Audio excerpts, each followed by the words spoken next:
Саламатсыңар кымбаттуу окуучулар, кутман күнүңөр менен барыңарга ден соолук жана эң жакшы ийгиликтүү күндү каалаймын. Кыргыз тили сабагы. Бүгүн 7 айынын 17-си, күнгө шейшемби. Сабактын темасы текст менен иштөө. Токтогул Сатылганов. Значит, наша тема сегодня — работа над текстом. Называется текст Токтогул Сатылганов. Сабактын максаты, цель урока. Биринчи, улуу акын комузчу Токтогул Сатылганов жөнүндө бир аз балдар маалымат алабыз. Итак, получим информацию о великом поэте комузчу Токтогула Сатылганова. Это наша первая цель. Экинчи максат, байланыштуу кептерди, сөз байлыктарды өстүрөбүз. Наша вторая цель — это развиваем развитие речи и словарный запас. Үчүнчү максат, элдерди сүйүүгө тарбияланабыз. Третья цель — это учимся любить родину. Ошентип биз сабактын максатын билдик. Эмесе өтүлгөн теманы кайталайбыз жана эске салабыз. Бул балдар текст боюнча. Текст бул Түгөлбай Сыдыкбеков болчу. Эмесе кайталайбыз. Мен менен кошо иштегиле. Түгөлбай Сыдыкбеков ким? Кто это Түгөлбай Сыдыкбеков? Ал качан жана кайда туулган? Когда и где родился Түгөлбай Сыдыкбеков балдар? Үчүнчү, жазуучу кайдан билим алган жана кесиби ким? Писатель где получил образование и кто по профессии? Кайсы чыгармасы үчүн ага СССРдин мамлекеттик сыйлыгы берилген? За какое произведение ему присвоен Государственная премия СССР балдар? Түгөлбай Сыдыкбеков жазган тарыхый роман эмне деп аталат? Как называется его исторический роман? Акыркы, анын даректүү эмгектери эмне жөнүндө баяндалат? О чем говорится его документальных трудах? Кайталадыкпы балдар? Эсиңерге салдыңарбы? Кайталадык, эсиңерге салдыңар. Андемесе жаңы тема. Жаңы темабыз дагы бүгүн дагы текст менен иштейбиз балдар. Китепти ачкыла, откроем учебник балдар. Страница 40. 53-чү көнүгүнү карагыла. 53 упражнение. Таптыкпы? Тапсак карагыла. Биз текстти окуйбуз силер менен, чогуу окуйбуз балдар. Жакшылап көңүл бургула. Которосуңар өз алдыңарча, үйдөн которосуңар. Эмесе чогуу окуйлу. Кеттик. Улуу акын Токтогулдун атасы сатылган, момун, кедей киши болгон. Энеси бурма болсо, өңдүү, түстүү, шайыр, сөзмөр, оокатка камбыл аял эле. Сатылган менен бурманын балдары токтобой жүрдү. 1864 жылдын күзүндө Сатылгандын кара алачыгы кубанычка толду. Бурма эркек төрөдү. Сатылган бешик той берип, балдарым токтобой жүрдү эле деп уулунун атын Токтогул койду. Бурма менен Сатылган жалгыз баласын ардактап, эркелетип өстүрүштү. Кедейликтин айынан алар Сатыки деген жерге көчүп барып, Казанбак деген байга жалданып киришти. Сатылган кой кайтарат, отун алат, от жагат, жылкы кайтарат. Бурма кой саайт, козу багат, кийиз басат. Сатыки таштуу аскалуу жер болгон. 12 жашар Токтогул да байдын коюн эчкисин багып калат. Ал күнүгө ачка чаалыгып чарчап келет. Ошентип мал багып жүрүп, комуз черткенди, ырдаганды үйрөнүп алып, шайыр жайдары бала болуп өстү. Балдар, биз текст менен тааныштык. Менимче түшүндүңөр.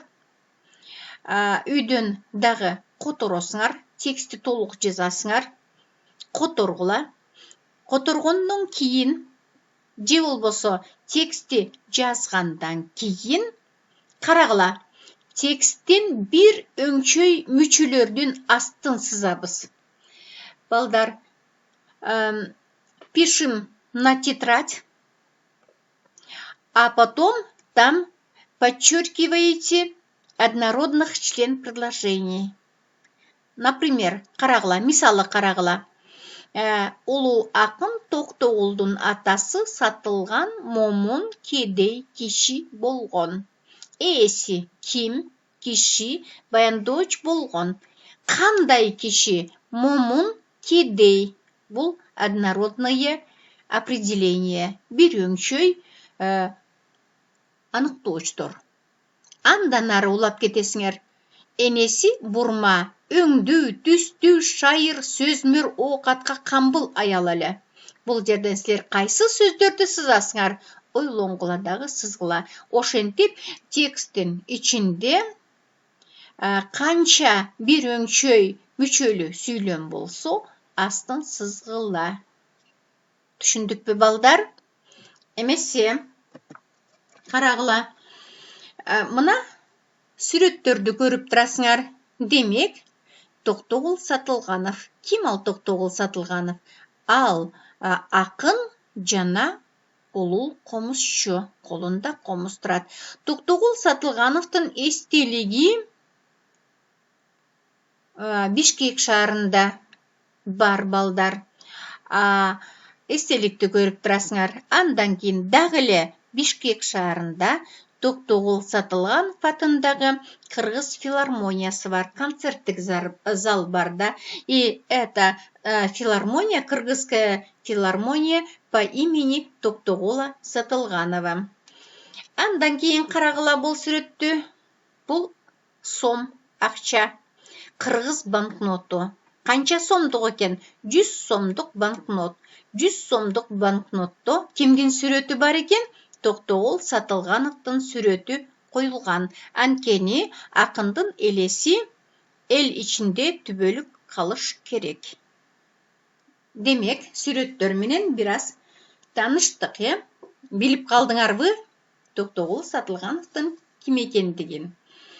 Андан ары уланталы, сабак улантылат балдар. Эми суроолорго жооп жазабыз. Текст боюнча. Демек, бул жерде биз эмне кылат экенбиз? Балдар, мы отвечаем на вопросу по тексту. Эмесе карагыла. Токтогулдун атасынын аты жана апасынын аты ким болгон? Как звали отца и мать Токтогула? Токтогул канчанчы жылы туулган?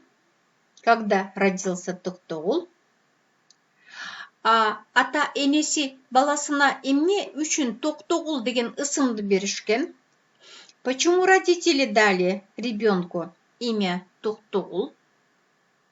Булар эмне үчүн Казанбак деген байга жалданып иштешти? Зачем они работали по найму богатого Казанбака? Сатылган кандай жумушты иштеди? Ал эми бурма эмне иш кылды? Отец Токтогула Сатылган какую работу работал, а мать чем занималась? 12 жаштагы Токтогул эмне бакты? Аны мындай которсок болуш керек балдар. Чем занимался 12-летний Токтогул? Акыркына карагыла. Токтогул кандай бала болуп өстү? Каким он вырос? Жооптун бардыгы каякта бар экен? тексте бар екен. И, значит, вам понятно, балдар. Балдар, отвечаем по тексту туктугул. Сатылғанова. Түшіндіңер, балдар?